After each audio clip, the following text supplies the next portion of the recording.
بسم اللہ الرحمن الرحیم۔ السلام علیکم۔ قیامت سے پہلے انتہائی آخری وقت میں جنوب کی طرف سے ایک نہایت فرحت افزا ہوا چلے گی، جس کے سبب ہر صاحب ایمان شخص کی بغل میں ایک درد اٹھے گا اور وہ اپنی فضیلت کے حساب سے مرنا شروع ہو جائیں گے، یعنی جو جتنا زیادہ نیک ہوگا وہ اتنی جلدی فوت ہو جائے گا۔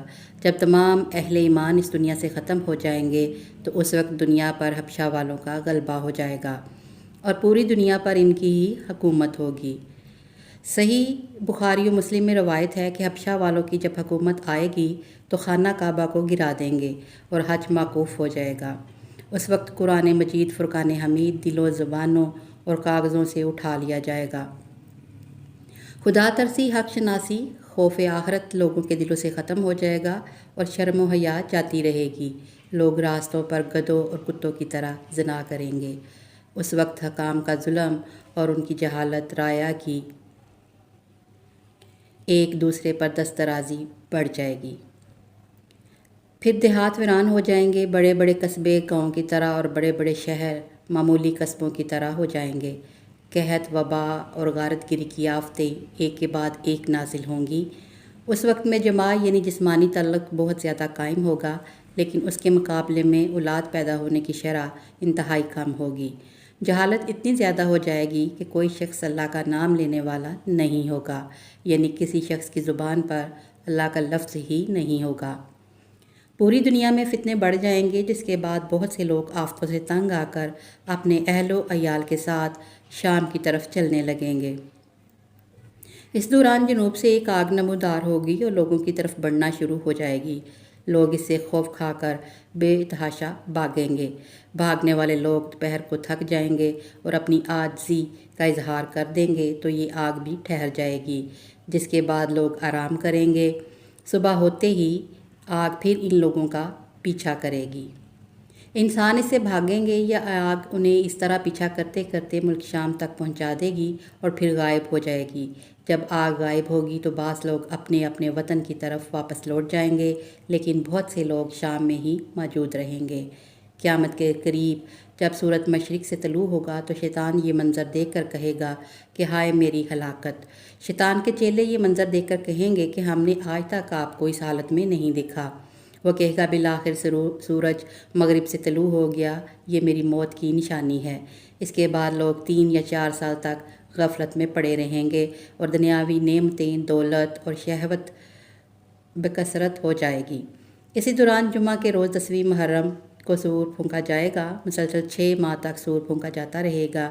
یہ ایک باریک اور لمبی آواز ہوگی جو ہر طرف کے لوگوں کو یکساں سنائی دے گی اور لوگ حیران ہوں گے کہ یہ کیسی آواز ہے۔ آہستہ آہستہ سور کی آواز بجلی کی کڑک جیسی سخت اور اونچی ہو جائے گی۔ اس شدید آواز سے انسان بیقرار ہو جائیں گے۔ جب سور کی آواز پوری طرح سخت ہو جائے گی، لوگ ہیبت کی وجہ سے مرنا شروع ہو جائیں گے۔ زمین میں زلزلہ آ جائے گا اور اس کے خوف سے لوگ گھروں کو چھوڑ کر میدانوں میں بھاگ کھڑے ہوں گے۔ زمین جگہ جگہ سے پھٹ جائے گی۔ سمندر ابل کر قریب و جوار کی بستیوں پر چڑھ جائیں گے۔ وحشی جانور انسانوں کی طرف بڑھیں گے۔ آگ بجھ جائے گی۔ بلند و بالا پہاڑ ٹکڑے ٹکڑے ہو کر تیز ہوا کے چلنے سے ریت کی طرح اڑتے پھریں گے۔ گرد و غبار کے اٹھنے اور آندھیوں کے آنے کی وجہ سے پوری دنیا تاریک لگنے لگے گی۔ اس دوران سور کی آواز مزید سخت ہو جائے گی، حتیٰ کہ اس کے ہولناک ہونے پر آسمان بھی پھٹ جائیں گے اور ستارے ٹوٹ ٹوٹ کر ریزہ ہو جائیں گے۔ سور کی وجہ سے انسان جب ہلاک ہو جائیں گے تو ملک الموت شیاطین کی روح قبض کرنے کی طرف متوجہ ہوں گے۔ یہ ملعون چاروں طرف دوڑتا پھرے گا، مگر فرشتے اسے پکڑیں گے اور پھر اس کی روح اس طرح قبض کی جائے گی کہ احنف بن کیش رضی اللہ تعالیٰ عنہ فرماتے ہیں کہ حضرت عمر رضی اللہ تعالیٰ عنہ سے ملاقات کے لیے ایک مرتبہ مدینہ منورہ جانا ہوا۔ ایک مجمع میں حضرت کعب احبار رضی اللہ تعالیٰ عنہ کو تقریر کرتے ہوئے دیکھا تو میں بھی بیٹھ گیا۔ وہ فرما رہے تھے کہ حضرت آدم علیہ السلام نے وفات کے وقت اللہ تعالیٰ سے عرض کیا، یا اللہ، میری موت سے میرا ازلی دشمن ابلیس بہت خوش ہوگا، اس کو قیامت تک زندہ رہنا ہے۔ جواب ملا، آدم تم انتقال کے بعد جنت میں چلے جاؤ گے اور وہ ملعون قیامت تک دنیا ہی میں رہے گا۔ آخر میں اس کو موت آئے گی تاکہ ساری دنیا کے لوگوں کے برابر موت کی تکلیف اٹھائے۔ آدم علیہ السلام نے ملک الموت سے فرمایا، ابلیس کی موت کا منظر مجھے بھی کچھ بتاؤ۔ فرشتہ نے سنانا شروع کیا تو اتنا دردناک تھا کہ آدم علیہ السلام سن نہ سکے۔ فرمایا بس کرو، اب نہیں سنا جاتا۔ اتنا فرما کر حضرت کعب رضی اللہ تعالیٰ عنہ خاموش ہو گئے۔ لوگوں نے کہا حضرت کچھ ہمارے سامنے بھی اس کی موت کا منظر بیان فرمائے۔ پہلے تو انکار کیا مگر لوگوں کے بے حد اصرار پر فرمایا جب قیامت قریب آئے گی لوگ حسب عادت بازاروں میں مشغول ہوں گے، اچانک ایک زوردار دھماکہ ہوگا جس سے بہت سے لوگ بے ہوش ہو جائیں گے۔ اللہ تعالیٰ ملک الموت سے فرمائیں گے میں نے سب سے زیادہ تمہارے مددگار و معاون بنائے اور تم کو ان سب کے برابر قوت دی۔ میرے غصہ اور غضب کا لباس پہن کر جاؤ اور ابلیس ملعون کی روح قبض کرو اور اس کے تمام انسانوں اور جنوں سے زیادہ سختی کرنا اور مالک دروغہ جہنم سے کہو کہ جہنم کے دروازے کھول دے، ملک الموت غیظ و غضب میں مرے۔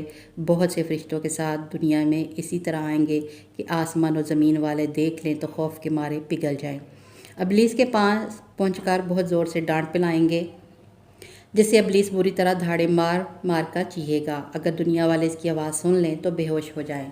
ملک الموت ابلیس سے کہیں گے خبیث تو نے بہت طویل عمر پائی اور بے شمار انسانوں کو گمراہ کیا جو تیرے ساتھ جہنم میں جائیں گے۔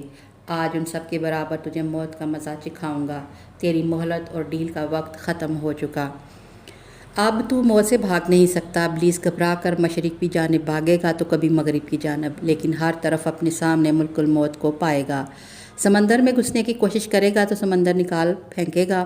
آدم علیہ السلام کی قبر کے پاس کھڑا ہو کر کہے گا اے آدم تمہاری وجہ سے میں ملعون و مردود بنا، کاش کہ تم پیدا ہی نہ ہوتے۔ پھر ملک الموت سے کہے گا کتنی سختی اور تکلیف کے ساتھ میری جان نکالو گے۔ فرمائیں گے جتنے لوگ جہنم میں ہیں ان سب کی موت سے کہیں زیادہ تکلیف اور سختی کے ساتھ۔ یہ سن کر تڑپنے لگے گا اور چیختا چلاتا ادھر ادھر بھاگے گا، جہاں موت آنی ہے وہاں گر جائے گا۔